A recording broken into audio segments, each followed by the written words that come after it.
Damaged Defenders by Charles Xavier. Chapter 83. Tony and Thor Svartalfheim, Part 3. Tony squealed.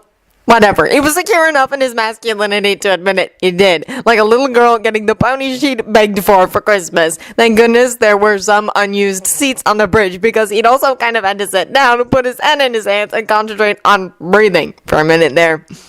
Because seriously, this sort of stuff, it was basically a wet dream come to life.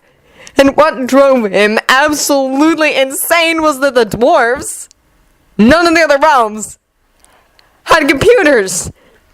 They did all this with magic. It kind of made him want to tear a ship apart and figure out how that worked. Oh, okay, not kind of. Definitely. He had a burning need to know, and he was going to pin one of these magic guys down and make them tell him at some point. Very probably literally. And he was officially unfriending everyone, because every last one of them was laughing at him. Loki, the rotten fink, was doing so openly and literally. Everyone else, including Soldier, which was just plain mean, was grinning or just generally looking way too amused. Sargine was looking smug alongside the amusement, the brat. Well, he sort of had a right. They'd been having a bit of a playful one-upsmanship thing going there, and he definitely won this round. Which, it had to be said, he did have to go to spaceships and space docks to win. Tony had a feeling he'd win a round or three, showing Thargine around Earth. The space dock was gorgeous, even if it did sort of resemble a spider. There was a big central section that looked like it housed some of the smaller ships. The big ships, though, parked along piers that extended out from the central hub of the station. The ships were basically sex on a stick, sleek and slick and utterly deadly looking, sort of like a B-2, but not as angular.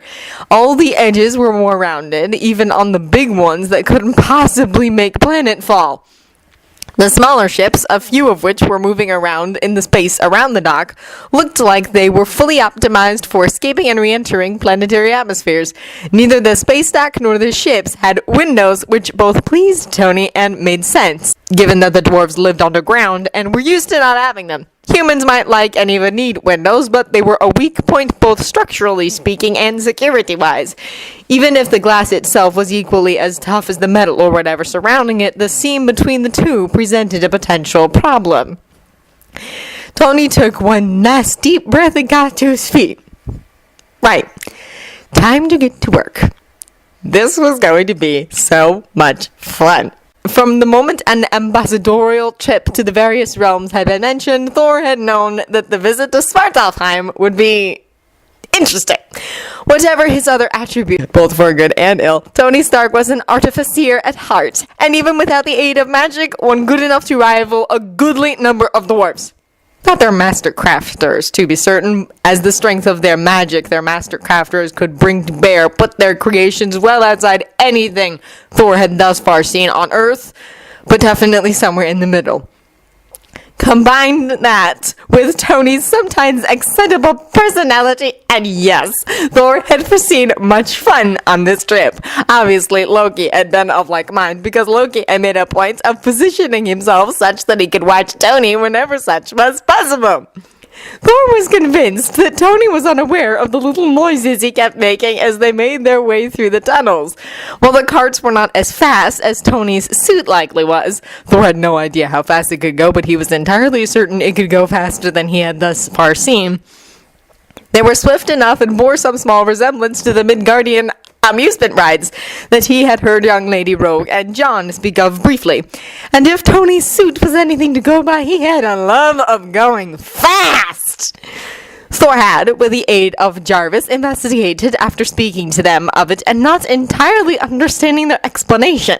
Thor had discovered that properly instructed, the Internet was a font of information on virtually anything he wished to know regarding Earth. He usually had to consult Jarvis or another resident of the tower as to what sort of question to ask to get to the information he was looking for, but at least he could discover answers to his questions. In any event, the amusement rides looked like a lot of fun. Thor hoped to, at some point, try one. Yes, he could fly with the aid of Mjolnir, but his movements and speed were under his complete control. Also, he rarely, if ever, did the sorts of loops and twists that seem to be standard in such rides. It was far easier to evade an incoming weapon or obstacle by simply swerving to one side or the other. When they came out into the city proper, Tony's eyes very nearly became as large as serving platters, and he started bouncing on his toes a little. Thor was half afraid Tony would dart off to investigate every nook and cranny of the city, and they'd have to spend the day chasing after him. Interestingly, Stephen, while more sedate, also looked rather excited and intrigued.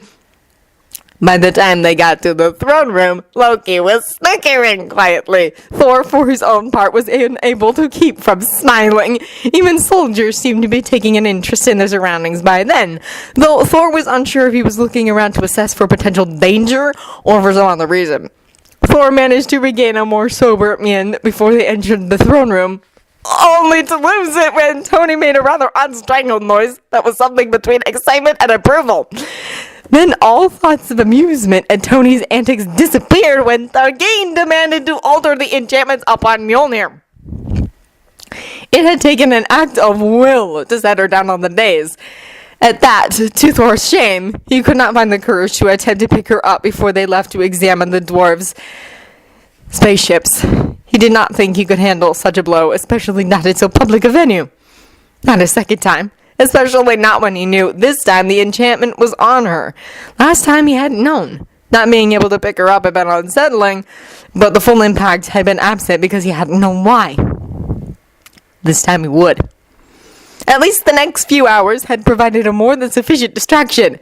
Tony had been most entertaining to watch. Thor had actually been concerned Tony would faint when they were in position to see the dwarf's space dock and the ships parked there.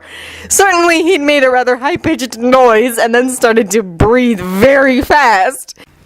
Enough so that Stephen and, interestingly, Soldier both reacted with a greater level of concern than Thor was feeling.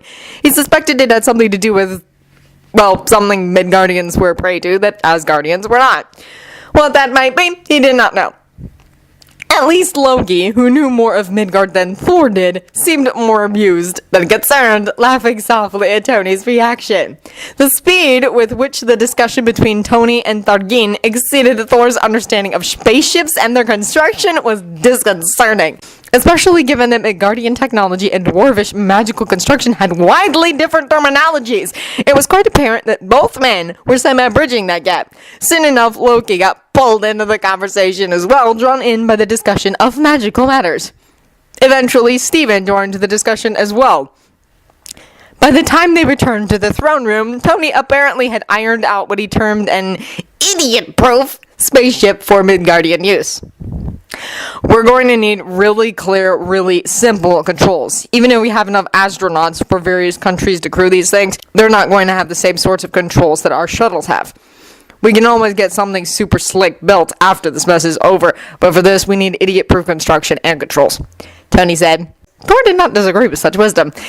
Things got interesting when they reached the dais, because Tony, Steve, and Loki, apparently working in concert, grouped themselves around Mjolnir in such a way as to block any view of her from 3 sides, leaving the 4th side for, well, himself, and thereby giving him what privacy could be had in the throne room to attempt to lift Mjolnir. Thor shot all 3 of them grateful looks, even if he was baffled as to how they'd arranged to do this without speaking of it in his hearing, though they could have done at some point during the technical discussions about the spaceships for Earth, and he probably wouldn't have noticed. Even at that, it took Thor a minute to work up the nerve. He was displeased with himself about that, to be honest. But there it was. And all for naught, because Mjolnir fairly leapt into his hands. Normally, Mjolnir did not communicate with him. There was very rarely a reason for her to do so. Right at this moment, however, she was being distinctly talkative. This despite not being able to speak. Thor got the distinct sense that Mjolnir strongly disapproved of his actions and attitude prior to his exile from Asgard.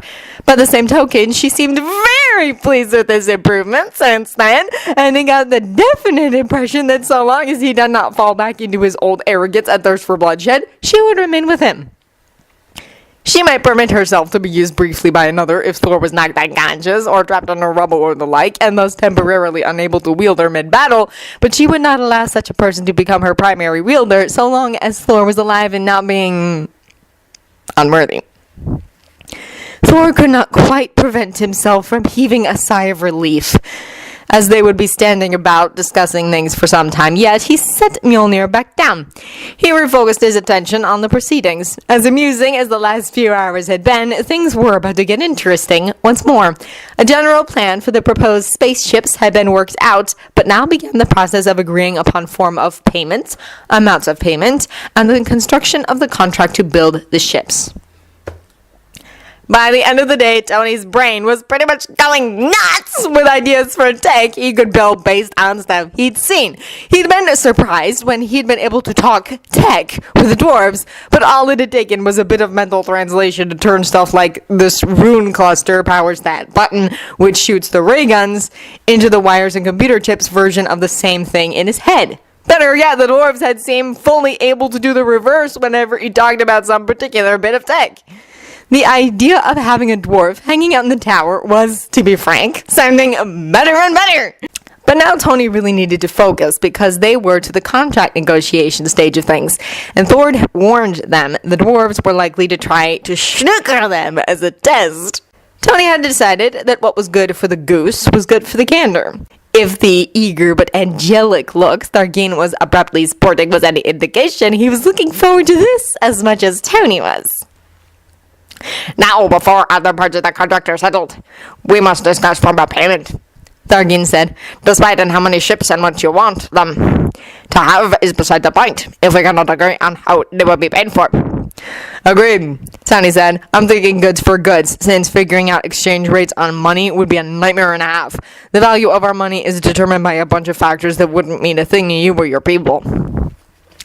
Except maybe the value of the gold that backed it in the days of the gold exchange, but even that was iffy, as it had depended on Earth's supply and demand of gold. For all he knew, gold was all but worthless to dwarves for any number of reasons. Erskine agreed readily enough to that with a nod, then went and named a potential trade that made Tony hoot in laughter. 10,000 men to work on crops and flocks per ships. Are you shitting me right now? Tony asked, thoroughly amused about not even having to fake his reaction. Not a chance in hell, you little dirt sniffer. 5 books and a paintbrush each. Erskine bellowed in laughter, whether at the insult or the proposed exchange, Tony didn't know. When he calmed down, he sat back. Now, in all honesty, what have you to offer?